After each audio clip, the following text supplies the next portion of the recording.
What is going on in here? It looks like I might be up to something new.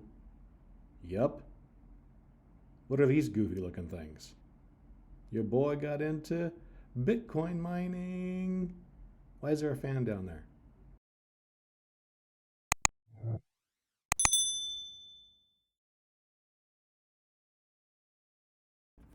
And what is this thing? What's it doing? And what are these windows doing? What is going on? So recently, I was watching YouTube, golf, of course, and I came across a video for some reason that told me I could mine Bitcoin from home. I don't even know how to mine Bitcoin or even really what Bitcoin is or how it works. But now here I am with three separate home Bitcoin miners. These are called the Bitaxe Gamma 601s. Feel free to go down the rabbit hole with me. I like gadgets. If you watch my channel, you've seen that gadgets are kind of a big deal. My game, like I use my Arcos, I've got my gimbal and my camera set up and shot tracers. Take this journey with me. Understand that this is really meant to go along the understanding journey that I've been on and bring you along for that. And what you're looking at right now is actually one of those Bitaxes. And I've purchased three of them now. Don't tell my wife. I digress. The fun thing is I kind of know what Bitcoin is, but don't really understand cryptocurrency in general. And but I like gadgets. One here right now that we're looking at is doing 1.69 terahash, 750 right now gigahash. And what a hash is a guess. It guesses. This one now 1.75 trillion guesses per second at what the next blockchain number is. So every 10 minutes, Bitcoin and the Bitcoin chain, the blockchain, records another block. And each block has the number of transactions that were done in that 10-minute second. Now keep in mind, feel free to correct me, help me with my understanding, put it in the comments. And yeah, I want knowledge, and I'm trying to share what I've. Now, as you may have noticed, the playlist is called Shitty Miner because the shitty golfer has gotten into Bitcoin mining. We don't need to go into the different types. I've looked at other things like D-pin mining. I actually have some apps on my phone. They're doing some mining.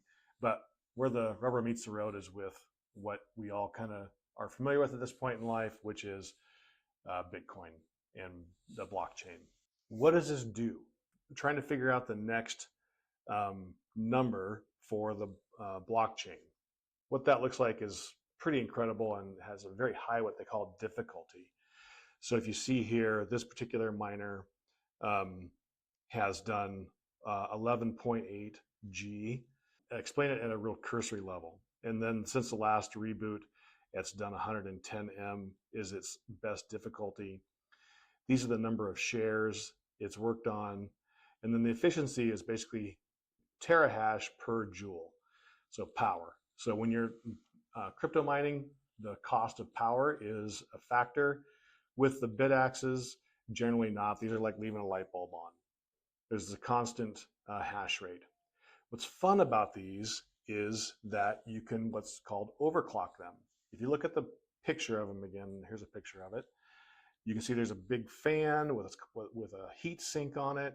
And what that is underneath that sink, that heat sink and that fan is one chip. It's called an ASIC chip, which does SHA 256, I believe, hash.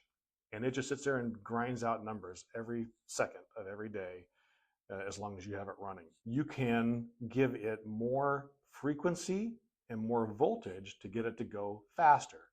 So you'll see here, I'm running a little bit hot at 66 degrees. My voltage regulator, it can go a lot higher than 60. It's at 73 degrees. And you can see my power draw here. But right now I have this one running at 800 megahertz and 1.16 volts where those are. So frequency is 800 and the core voltage is basically 1200, 1.2 volts. So when this comes out of the box, you don't get to see this. You don't get to adjust these to the number like I'm doing. There's a way to actually hack the web browser in order to allow you to overclock it. Later, there's a million videos on the internet about setting these things up and what they do. I'll link below. One of my favorites is Vortex Mining and Vortex Radar. He's a local guy. I know him through our local car club, and I learned a lot really kind of by following his. It's probably his fault that I went down this path anyway. So thanks. And well, how do they mine? Well, you point them at generally what's called a pool. Now, pool mining versus solo mining. A pool mining is you and a lot of other miners are kind of grinding away at the number in a pool of processing. As you do a share, you see the shares there. As each block is discovered, then you get a portion of the reward for that pool if it found it. So the reward currently for Bitcoin is 3.125 Bitcoin. So today, Bitcoin's around $100,000 per coin. So that means you would make over $300,000 if you solo discovered that block. Now, if you're part of a pool and your pool just solves that block, then you get a portion, the portion which you contributed to that block being discovered, you'll get that in Bitcoin. So that pool, no matter how big it is, whatever portion of that process that you helped mine, you'll get that reward in kind. Bitaxes are going at 1.5, 1.2 typically out of the box terahash per second. The big miners are running 200-300 terahash per second, and those pools have many of them pointing at it. So your odds of discovering the block very small. That's why they call these lotto miners. It's like you're buying a lot of lotto tickets, hoping to get the big payout. What you can do is solo mine, which is typically what I do. And I shouldn't say typically, it is what I do. I play with a few different things. I've actually tried some solo mining. I've tried some pool mining. And what I've settled on now, solo mining Bitcoin Cash. So Bitcoin Cash has a much lower difficulty, less miners mining it. So the more miners there are, the more horsepower there is, the more difficult it is to find that block. Whereas where the difficulty is lower, obviously the reward is lower, you have a better chance. So I don't want to get into difficulty right now. I actually don't completely understand it, but I kind of have a cursory understanding. But I've made the choice of going with Bitcoin Cash solo mining. And I do that on via BTC. So if you were to look at my pool here, when I first started with via BTC, I didn't understand how to solo mine. So I actually ended up with some rewards. So if we go here, you can see my rewards for the first day and a half.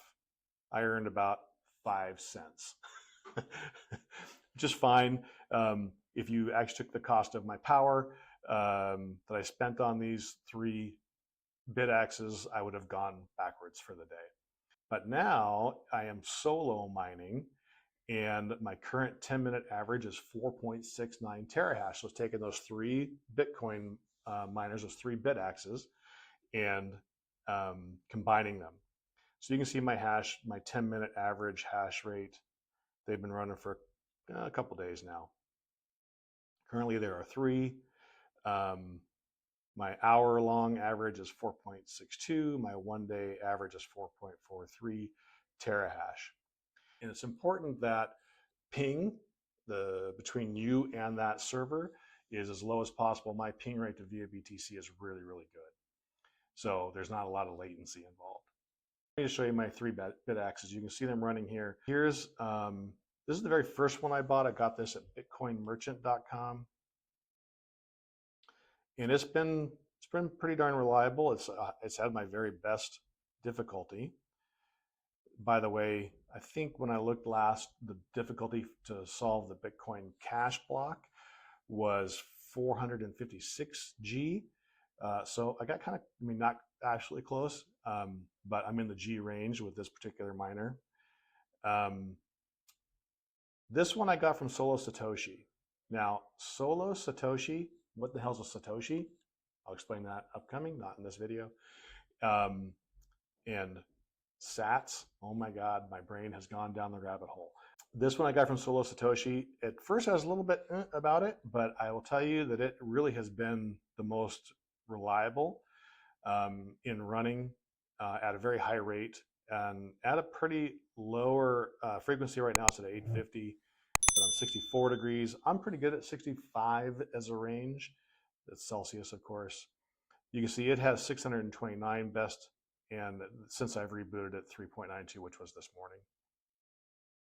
And then this one I ordered on Amazon, came out of China. Actually was the very first one I ordered. It took that long for it to get here. And it is running around 65 degrees, 1.43 terahash, and its all-time best is 375M. And it's running at 750. So it's actually generating a pretty high hash rate at a low frequency. And that's kind of the fun of this, is you get to tweak it. Now, in the intro video, you saw the screen with the 3 different codes running. That's what's called a benchmark tool or an optimizer, and it just basically cycles the system through to figure out what are the best settings for frequency and voltage to get the best result out of your Bitaxe. Just constantly is tweaking with it, and I love the tweaking. And it goes back to me being in a hot rodder back in the day, so on and so forth. So, you know, what do we have to tweak in order to get the best result? And then you saw the blinking little box. That is my Umbrel node. Downloading for the 3rd time the entire blockchain. What does that mean? It means every transaction that's ever happened on a Bitcoin transaction is going to be on that little node. Why did I do that? Why am I doing that? Have the lowest possible latency between my miners and my pool that I'm mining. So I figured having it inside the same house is going to be the very best way to do that. I did do that. I was on what's called public pool IO. So instead of via BTC, I was on public pool IO, which is you're mining it right there in your own house. But I recently made the decision to go to Bitcoin Cash instead of Bitcoin. Oh, and I forgot to tell you that the reward for solving a Bitcoin Cash block is around $1,000. So no, it's not $300,000. Great, but it's much more attainable. It looks like I'm getting closer to the numbers which are equal to the difficulty for Bitcoin Cash. I'll take a much higher opportunity to get $1,000 versus an astronomical likelihood that I might get $300,000. Because of that, there's not a Bitcoin Cash pool that you can run on an Umbrel that I'm aware of, which is why I'm using via BTC. And honestly, I'm going to run miners from both home and from, like I say, my office. There's some really great heaters. I'll show you some of those in the upcoming episodes. And having a point to mine in the internet versus having 2 different pools or so on and so forth. So I just made the decision. I'm going to mine to an internet-based pool, and that way I can mine from home and from the office, or maybe from my mom's house, or whatever it may be. I'm still going to run the Bitcoin blockchain on my node at home, and there's some other projects I want to do with that down the road. It's a pretty amazing little tool. The one you saw there is a Raspberry Pi 5 with a 1 terabyte drive. Another challenge, it should have been a 2 terabyte drive, but it's amazing the amount of computing power which is in these Bitaxes and in that node. Servers that 20 years ago would have cost 20 grand, a few $100. Anyway, thanks for coming along with a little intro video here. Hope you enjoy it. And as we go down the path, I'll bring you along. I actually, don't tell my wife, have another Bitaxe on the way from Solo Satoshi. Link in the description below. Check them out. I will say great service, great shipping, and you can pay them with Bitcoin.